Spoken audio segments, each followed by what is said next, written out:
السلام عليكم ورحمة الله وبركاته وإذن سلام الله قالي أمير البودنو ذيك جوكتان كسو هذا الجنال كيغا halkaad igala socotaan waa Fahiima Channel qisada kale aad bay uga xanuun badan tahay markastana waxa idin soo gudbiyaa qisooyin ay ila soo wadaageen asxaabteeda oo dhab ah oo dhacay marka qisada maanta idin wad waxay ku dhacday gabar lagu magacaabo Xaawo oo hadda ku nool wadanka Sacuudi Arabiya aabaheyga ayaa ii dhaartay oo igu dhahay haddii aa imaadid Soomaaliya waan ku dili doonaa kadib markii aniga oo xaas ah aan guursado nin kale qisadeena maanta runtii aad bay u yaab badan tahay una xanuun badan tahay waxayna ku dhacday gabar hadda ku nool wadanka Sacuudiga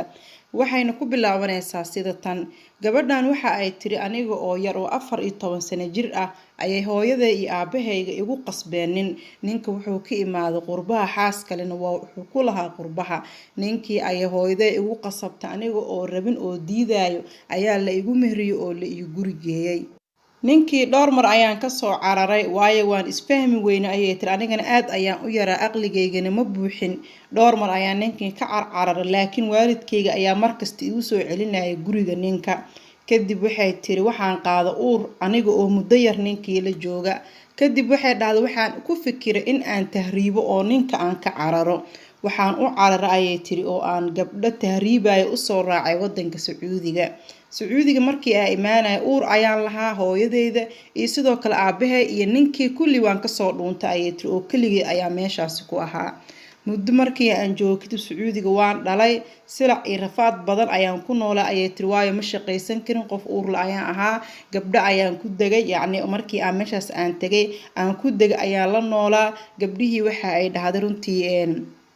waa dareemi kartaa ay dad qof xanuunsan oo xaamila uur leh ma shaqaysan kara dad ayaa dulsaar ku ahaa kadib waxay dhahday waan dhalay hooyadeedii aabaheyga ayaan soo raashay oo aan soo wacay waxaana u sheegay aniga ninkaas in aan rabin oo la iga furo ninkii hooyaday waxay igu tiri halkeed joogtaa Sacuudiga ninkaaga u soo noqo oo reerkaaga dhaqo ninka weyn ayaa ku dhaqi karo ee soo noqo ayaa la igu dhaxbay tiri waan diido oo waxaan dhahay maya ma soo noqonayo waxay tiri aniga markaas waa yaraa 15 sano aniga oo jir ayaa cunugeygii dhalay tiri waxay dhahday waxaan bilaabay shukaansi iyo haasaawe nolol runtii cariiri ayaan ku noolaayay tiri waxaana go'aan ku gaaray inaan nin guursado oo maxay ahayd jawi degan iska galo waxay dhahday qof iyo aqli celinaayo ma jirin qof maxay aan la tashtay ma jirin noloshii ninkii la igu darana waxay dhahday nafteeda waa ay ku qanci weyso waana ka soo cararay nin ayaa isbarana bay dhahday muddo ayaan wada soconay wada sheekaysi kadib aniga oo qadaama oo reer u shaqeynayo oo canugeygii marna reer gabar la baryaay inay ii hayso marna waxay dhahday cid u shaqeynayo ayaa nin isbaranay reerkeyga badanaa ma soo xiriiri jirin lambarkeyga ma garanaynin marmar ayaa waxay tiri lambar cusub oo aysan igu aqoonin ka soo wici jiray aniga oo ka cabsanaya inay markasta isoo xiriiriyaan oo la yacanaanto oo ninkii la ii soo celiyo sidaasaan sameey jir ayay tiri nin ayaa isbaranay ninkii waa heshiinay waa isguursanay ayay tiri ugow ayadoo nin qabo oo ninkii ay ka soo carartay ayay nin kaleeto ay ku guursatay Sacuudiga canug yarna way haysataa ninka guursanay waxay u sheegtay ninkii hore u soo guursaday in uu furay yacni inay garoob canug haysata ay tahay gabadhii ninkii waa isguursadeen markaa waxay dhahday arooskii ka soo baxnay adiga 2 bil camal aan waxay dhahday aroos kadib aan ka soo baxnay waxaan ku dhahay beetaniiho waa in reerkeyga u sheegtaa in aanay adi isqabno haye waan u sheegayaa ayuu dhahay reerkeyga ayaa maalin aan ismaqalnay ninkii ila joog ayaan wacnay waxaan ku dhahay beetir hooyo ninkan ayaan guursaday haddana ninkan uur ayaan u leeyahay hooyaday way yaabtay ee tiri way fajacday aabaheygana sidoo kale ninkii ayuu aabahay la hadlay wuxuu u sheegay in ay xaas la qabo oo la furin saas darteed aan isguursan karin ama maxay aan xaas iyo marwo ama nin iyo xaaskiisa aan isku noqon karin ninkiina aabahay wuxuu u sheegay meeshaas inaysan xaas u joogin oo qof la qabo aan ahay ninkii wuu yaabay ayay tiri anigii asigiya isdagaalnay wuxuuna igu dhawaaqay qayaanta adigoo xaas oo nin ku qabo ayaa waxa igu tiri waa la furay dambi baa igelisay saas darteed ani wuxuu dhahay saacadaas ka bilaabato intaan ka badan kulama sii noolaanayo bis ayaad iga tahay canuga aad caloosha ku wadidna ninkii hore ee ku qabay ee Muqdisho aad uga soo tagtay ayaa uurkaasi iskale waxay dhahday waan yaabay waan mareysan waayay aniga dhan waxay dhahday jawi kalaan galay ninkii waxay dhahday wuu naga cararay nolol aad u xun ayaan galay ayay tiri waxaan lahaa uur sidoo kale ninkiina waa iga cararay canug yar waan haystaa ma shaqaysan karin ayay tiri sidoo kale qof ii shaqeeya oo Sacuudiga ugu biilaayana maysan jirinin waxay dhahday waxaan isku day inaan ninkii raadiyo oo ninkii markii hore aan Muqdisho uga cararay in aan raadiyo oo aan waco ninka awal wuxuu ka yimaaday bay dhahday qurbihii ayuu ku laabtay markii aan wacayna waxaan ku dhahabay tiri walaalow aqligayga aad buu u yaraa markii ay isguursaneen ama markii waalidkii igu kaadarayeen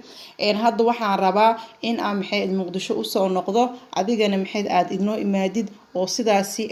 aan guri ku dhisano tan kale qalad baa sameeyay oo qalad baa iga dhacay baan ku dhahay tiri nin kale ayaa meeshaan ku guursaday canug ayaana hadda caloosheeda ku jiro oo uur ayaan leh ninkii wuxuu igu dhahay bay dhahday aniga awal xaas ayaan hore u lahaa mar hadaad carartay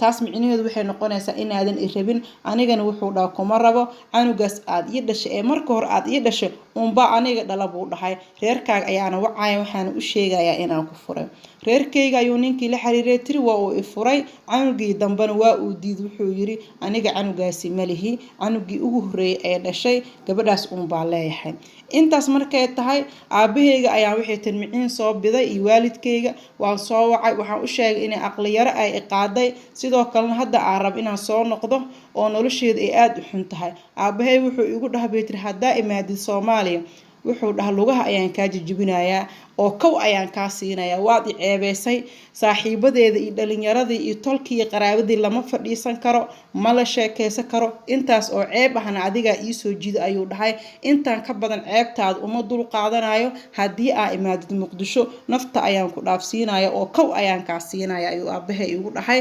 weligeedna ma maqlin ayuu aabahay ii sii raaciyay gabar reerkeena ka soo jeedo oo ayada oo xaas ah nin kale ta guursanayso waad i ceebeys ogow hadii aa imaadid tan aniga iyo adigana kala raacada buu aabahay igu dhahay tiri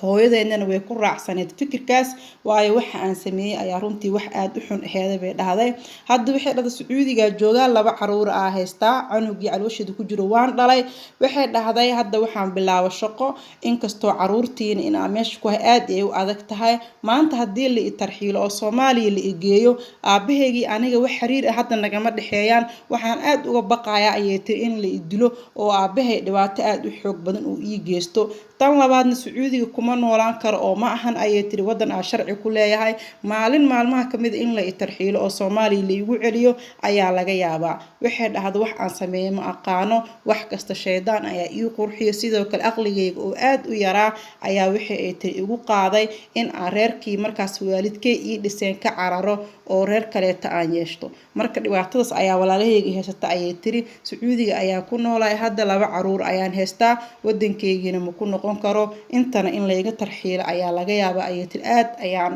u baqaaya oo aan u walwalsanahay waxa idinka rabaa talo ila soo taliya oo maxay ahayd talo aad u wanaagsan isoo siiya tan labaad waxay dhahday gabadhaan ha isoo canaananina oo ha idhihina maxaa u guursatay ninka kale waayo hadii aan aqligeyga uu igu filan yahay ma sameey lahayn ayay tiri laakiin aqligeygu aad u yaraa iyo sheedaanka oo iga tambadiyay ayaa ii qurux noqotay ayay tiri nin kale ku guursaday halkaasi marka walaalahayga waxa idinka sugayaa ayay tiri talo aad u wanaagsan asxaabey waa mahadsantihiin gabadhaan xaawalo oo Sacuudiga ku nooshahay waxay ka mid yihiin walaalaha ila soo xiriir oo qisooyinka ii soo gudbiyay runtii waa qiso aad iyo aad u yaab badan